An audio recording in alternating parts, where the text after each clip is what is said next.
Chiefs Kingdom? Noah Gray here, tight end for the Kansas City Chiefs. Make sure you like, share, and subscribe to Josh's channel and check out showmefootball.com for more.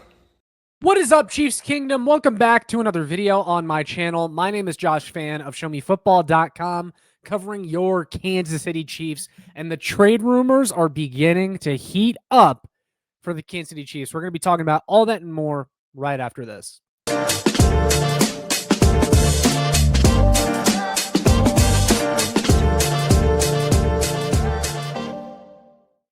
Ladies and gentlemen of the Chiefs Kingdom, welcome back into another video here on Show Me Football. Before we get into today's video topic, I do want to kindly ask you all to please like, share, and subscribe so more Chiefs fans can find this. Go ahead and hit that notification bell as well to stay alert on future Chiefs content on this channel. Now, without further ado, let's get into today's video topic, guys.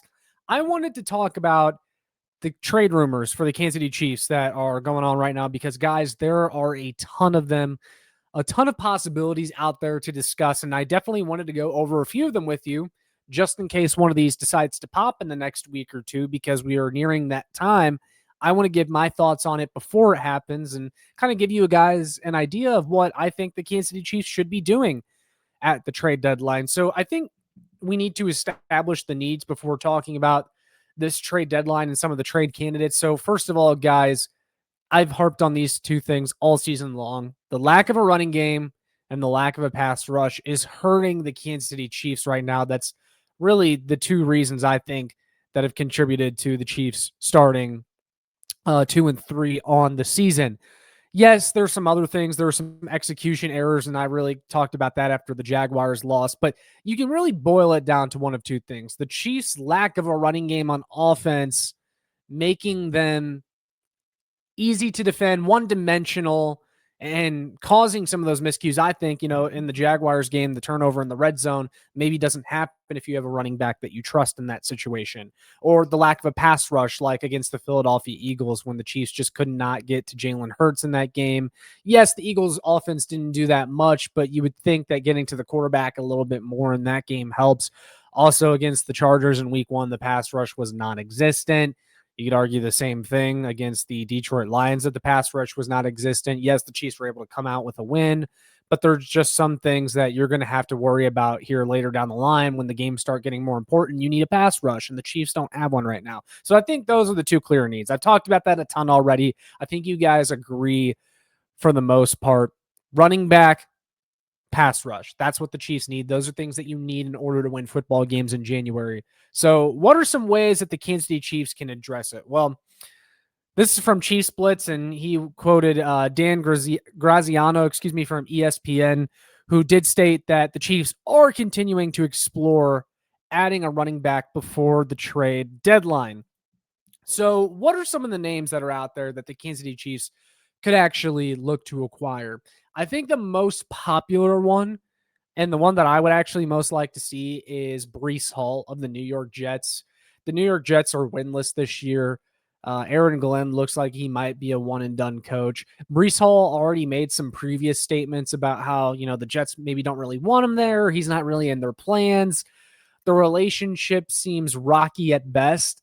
And I think if you're the Kansas City Chiefs, you definitely call about the availability, of Breece Hall, because they're not really going anywhere. And you'd like to get an asset for a guy like that who probably won't be on your team in 2 years, right?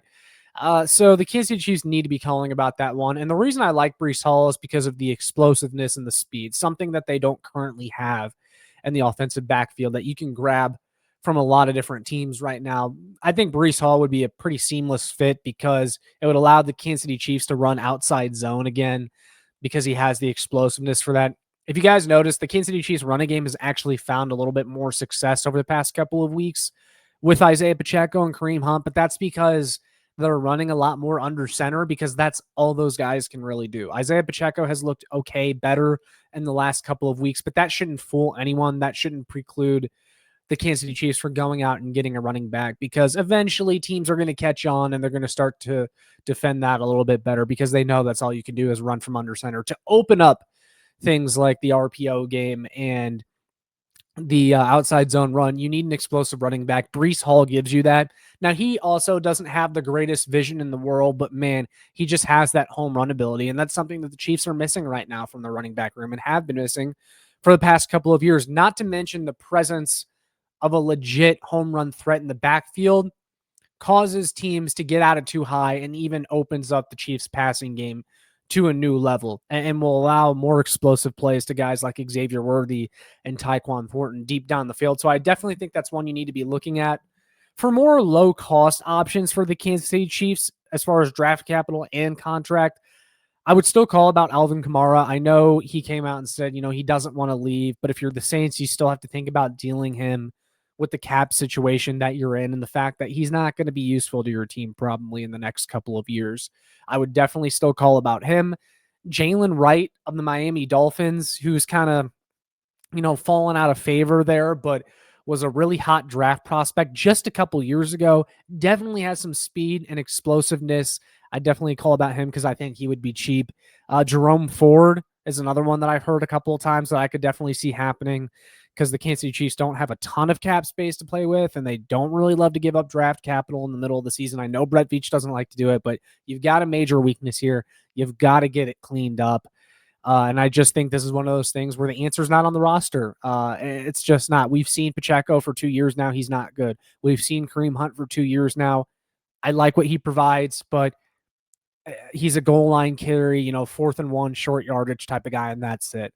But neither of these guys are really helping you. And you have a real chance, I think, to take over the AFC this year, any year which it looks really weak, and get back to the Super Bowl and look and have a really good chance against whoever comes out of the NFC. Go and get a running back, especially if it's not going to cost much. Why wait? Why not go out and get one now? So those are my thoughts on the running back position. Now we're going to talk about defensive line. We're going to talk about some candidates on that side of the football. But before we do that, I do want to show you all a message from our partners on this channel. So let's go ahead and check that out.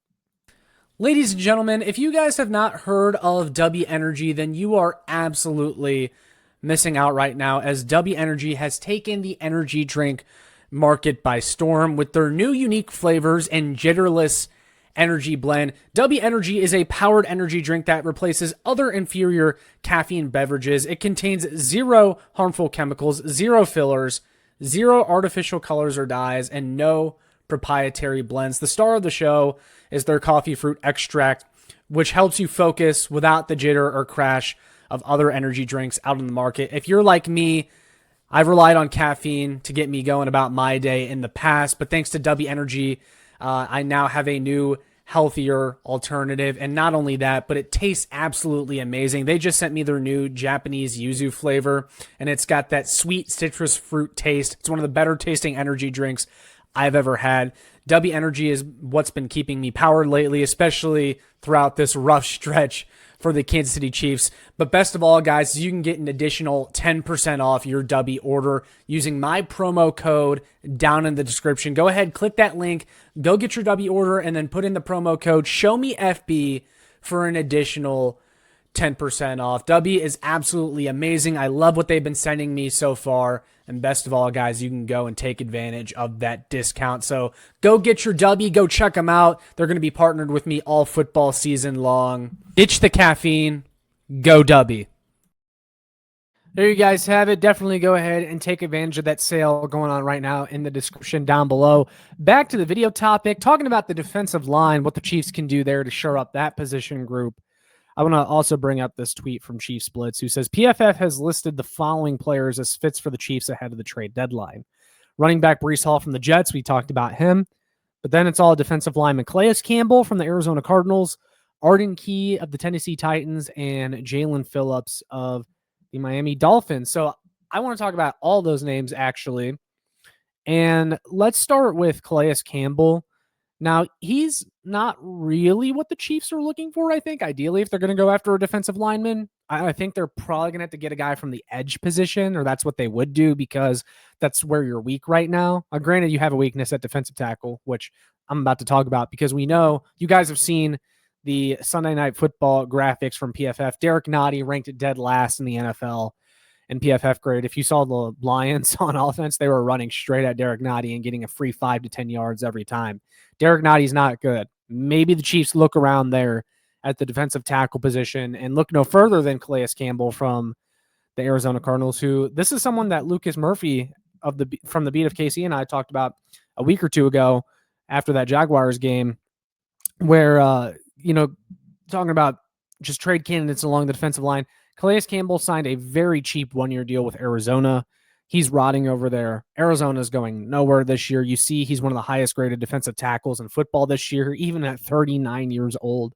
He has 3 sacks already this year, which is 6th among defensive tackles. Still a very productive player and a massive upgrade over Derek Nottie, who is still just getting too many snaps for the Kansas City Chiefs. He doesn't belong on an NFL roster. I've been honest about that. Calais Campbell would be a huge upgrade if you're going to try to do it along the interior. Although I think the hope there is that Jerry Tillery, Omar Norman-Lott, Mike Pennell. No, those guys start to come along a little bit more and start to take more of Derek Nottie's snaps. I don't know. That one might just be a lost cause because this coaching staff and front office just seems to be in love with Derek Nottie. They traded a draft pick for him. I feel like that kind of cements the fact that he's still going to be on this team. But some of those other guys on the list really intrigue me as well. Defensive end Arden Key from the Tennessee Titans. I know a lot of people don't like him because he was the one that put the tackle on Patrick Mahomes that ended up hurting his ankle during that 2022 playoff run. I understand it, but if we're taking feelings out of it, he makes a ton of sense for the Kansas City Chiefs because he's a versatile defensive lineman that plays inside and out, would kind of help you kill 2 birds with 1 stone when we're talking about the defensive tackle weakness. And the Chiefs brought him in on a visit a couple years ago, actually. So there was interest in bringing in Arden Key at one point. He's a fit for this defense, but I think the sexiest name on that list is Miami Dolphins defensive end Jalen Phillips. We know that the Kansas City Chiefs need juice at the edge position. I don't think they're getting enough out of George Karlaftis. I've said for years that he's a defensive end number 2 at best. Well, he's defensive end number 1 for the Chiefs, and you see the results of that. Mike Dana, he's just out there. Ashton Gelati, hopefully he comes along, but you shouldn't be banking on a rookie for your production at the edge position. Charles Omenihu, I think he's washed. You need juice at the defensive end position, man. And Jalen Phillips is a guy that I think makes a lot of sense, and I also don't think he'll be very expensive to bring in. Still on his rookie contract, he's dealt with some injuries, and I think that's why his price tag is going to be low, and also because the Miami Dolphins are also going nowhere this year. But let's look at some of the numbers. This is from Finn's Extra on X. Jalen Phillips stats this season, among all edge rushers on passing downs, minimum 50% of the snaps, 155 pass plays, 20 pressures, 1 sack, 2 QB hits, 17 hurries, 19% pass rush win rate, 80.1 pass rush grade from PFF. Now, not overwhelming stats, but the thing we're going to focus on here is the pass rush win rate, which would be 14th in the NFL. That'd be the highest on the Kansas City Chiefs, guys, that pass rush win rate. And why that pass rush win rate is important is because the Chiefs aren't great at getting quick pressures on the quarterback. So, for example, George Karlaftis is actually like top 10 in the NFL this year in pressures. But the thing that I pointed out time and time again is that the pressures are not created equal. Not all pressures are created equal. A lot of these pressures are coming, the pure pressure rate or the amount of pressures for defensive end doesn't truly reflect their ability to create those pressures on their own, because Chris Jones collapsing the pocket and pushing the quarterback to George Karlaftis' side where he then creates a pressure. Like George Karlaftis is getting credited with a pressure there, despite the fact he didn't really do anything on the play besides eat off Chris Jones's plate. Pass rush win rate is more of a time to pressure statistic that indicates, okay, this guy's winning quickly. He's getting off his block and he's creating that pressure in that sort of way. That's what Jalen Phillips does well, and that's what the Kansas City Chiefs are badly missing. You need a Jalen Phillips type guy opposite of George Karlaftis that's going to win quickly in the down and push the quarterback towards George Karlaftis so he can do his defensive end number 2 things. He can get his cleanup sacks. Cool, that's fine. Still wouldn't have given him that contract in the offseason, and that's a conversation I've had before, and this is the exact reason, is because George Karlaftis isn't really creating the sacks. He isn't creating the pressure by himself. He needs someone else to do that for him. And then his effort will take over. His motor will take over. And that'll make him look good. But Jalen Phillips, I think, would be a massive boost to this Chiefs pass rush. Now, the question that I have for you guys is, which one do you think is more important, running back or pass rush? Which one would you rather acquire? Now, I still think the Kansas City Chiefs could do both if they're serious about fixing these issues. I would try to do both. I would try to get Jalen Phillips in here. I would try to get Breece Hall in here. That would be awesome. And then I think you're running to a Super Bowl. But my question for you guys is, if it only has to be one, which one would you do? I think I'm kind of torn because I might be at a point where I just accept the defense for what it is, which is not bad, also not elite, but this Chiefs offense is going to get back to scoring 30-plus points a game again and just needs the defense to get a couple stops a night, especially once you get Rashee Rice back. If you get a running back in here too, man, this offense looks nasty. I don't know who's stopping them. On the other hand, pass rush, again, is one of those things that's really important when it comes to those January games. You need to be able to get to the other team's quarterback, and I don't know if this Chiefs team is capable of it. So that's the question I'm going to leave to you guys to answer in the comments down below. And what kind of players would you like to see the Chiefs bring in? Is it any of the guys I mentioned? Is it someone that I didn't mention? Definitely let me know in the comments down below. But I'm going to go ahead and wrap this one up here. So all that being said, make sure you like, share, and subscribe so more Chiefs fans can find this. Make sure you check out my work on showmefootball.com. Make sure you follow the Twitter at showmefb. That's all I got for this one. I'll see you all in the next one. And as always, go Chiefs.